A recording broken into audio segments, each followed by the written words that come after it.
Decided to bring the boat up for a little bit today, give it a little test. It's kind of windy, so this is my first real test in any kind of weather. Bluegill hit. Basically what I'm doing, what my plan is there's a few points out around here. With this wind, I'm going to get to the ones I can that are isolated, so I'm not struggling with the trolling motor too much. I'm going to try a couple of them. There's a few rock piles I might hit, but then if I have some time, which I will, I don't have anywhere to be, I'm going to shoot up across the other side of the lake where it's pretty blocked, there's not a lot of wind, it's no wake zone, but it'll be pretty easy for me to fish. So I'm seeing some good stuff back here. A lot of overhang. There's some trees I see that are extending in. There's some water, or of course there's water. There's some rocks in the water and above the water, giving good shade. It's pretty warm, so this is kind of a good spot for them to be trying to keep cool because this is a little more shaded and covered. So right now I'm throwing a 1.5 to see if I can get something to hit. But it's not that deep here. My favorite way to fish is to see impurities. I like to call them, but something a little different in the water. So it all looks good as I'm scanning, and I see one thing sticking out of the water. That's something that fish might hold on to. It's one of those things that as a co-angler in my tournaments, I really work on, because co-angler doesn't have the best shot at any fish. That's just the way it is. There's never really going to be a time, occasionally, where, but there's very few times where you have the best chance out of the back of a boat. And that's not typically the angler's fault. It's just the nature of the game. So what I've done, and I've really worked hard on, is to find those little differences in the water, little things that are standing up that my boater might have missed. So nothing hitting this next to that. So I'll just move on, like I said, and when I come back again, I'll hit it again with something different. So I think the camera's off, so you just missed that. The second I turned it off, I got one. It wasn't big. Didn't take a picture of it because I thought I had the camera on.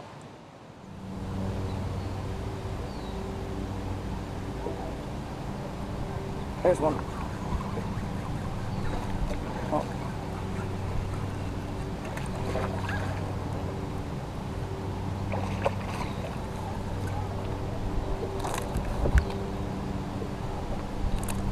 Ooh. It's a little smaller than the last one I caught that you guys missed. Ugh. Just little dinks. Gotta get down there, and I'm slowly just twitching it. And what the twitching does, rather than pulling it right now, if there's something nearby, it'll just disturb the water just enough. Ew. Disturb the water just enough to entice a bite. And that one came off that thing I saw before that I said I like to target. There's a little something, impurity, like I said, sticking out of the water. I don't know what it is, if it's a log or some rock or something, but it's just a little different. So I target that, I pitch straight next to it, skip right on next to it, and I just twitched a couple times, got a little pressure, and wow, he was at the end.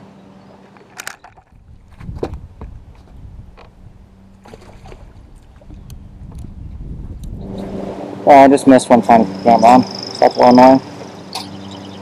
My best one of the day, by far. There's another, same thing, weightless Senko. I think I found that out as the pattern today.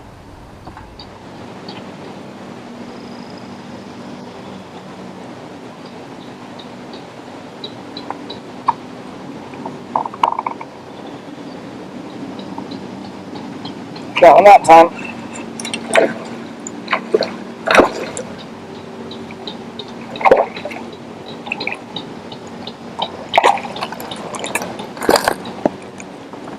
Oh, howdy for landing there. It's about 4, I think.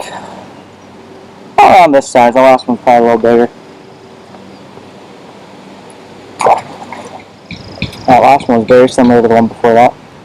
What it is, there's a dock. And on the other side of the dock, there's a wall of wood. I'll skip it up against the wall. 2 dips and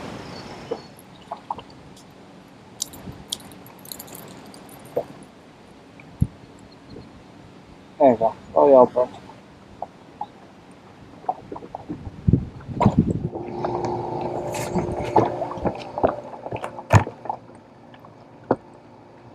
And right here, give me a second to go out, is exactly why it's okay to fish in the wind sometimes. Look at this. That's a toad. Toad, toad, toad, toad, toad. With a scatterbait. I got myself all tangled up. I'd say he's probably pushing, he's over 3. Whew. Come back in the water. So what I did, I pulled into the spot. There's, it's wind's pushing in here completely. It's my favorite spot on this lake. This is where I always catch my biggest fish. But I decided to put up with the wind. I cast next to this dock, in between 2 docks. There's 2 docks I've always had luck off of. I tossed this in there, maybe 2 cranks, and he just exploded on it. Whew, he was heavy. I'm starting to think maybe I should leave the camera on. There's another one, another good one. This one's probably 2.5. Whew, that one came on a KVD 1.5. And this I came, let's see, right in a transition point between a grassy, bushy overhang and a stone dock. So here's my expert analysis on this day. Littler fish are easier to catch, but they're hitting slow stuff, Sankos. Bigger fish, fewer and far between, but there's definitely more quality. They're hitting moving stuff. I've had a few hit this 1.5, and then that chatterbait. There's a fish. Nothing special for the fish. Nothing on camera. Oh, that's a perch. Another perch.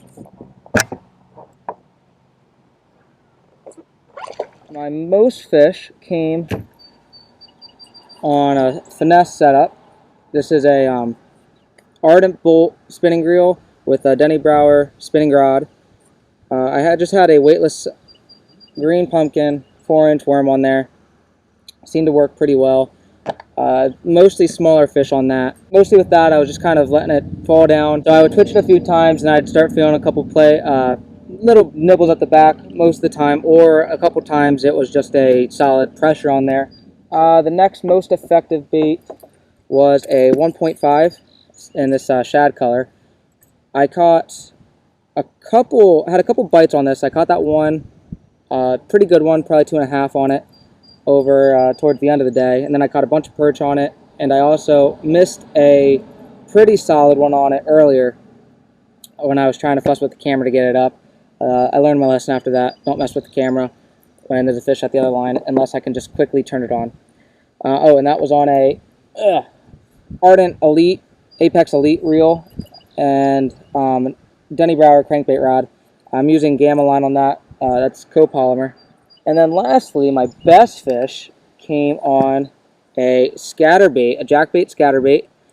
Did not catch this one on camera, but he thumped it, and it was a good one. I'd say that one was probably 3.5 pounds, maybe 4.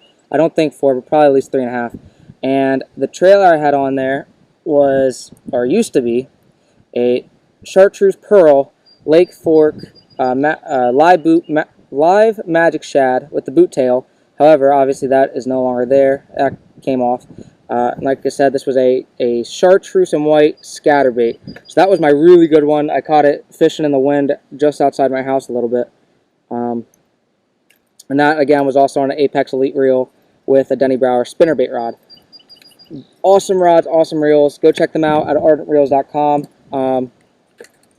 These boot tail magic shad are my favorite chatterbait, spinnerbait, any kind of trailer. If I'm throwing a swim bait, it's going to be a live magic shad or boot tail magic shad from LFT or Lake Fork Trophy Lure. So go check them out. I have another shipment coming in later this week, hopefully. LFTlures.com. Also, while you're at LFTlures.com, check out what they got. Go pick up some rod socks.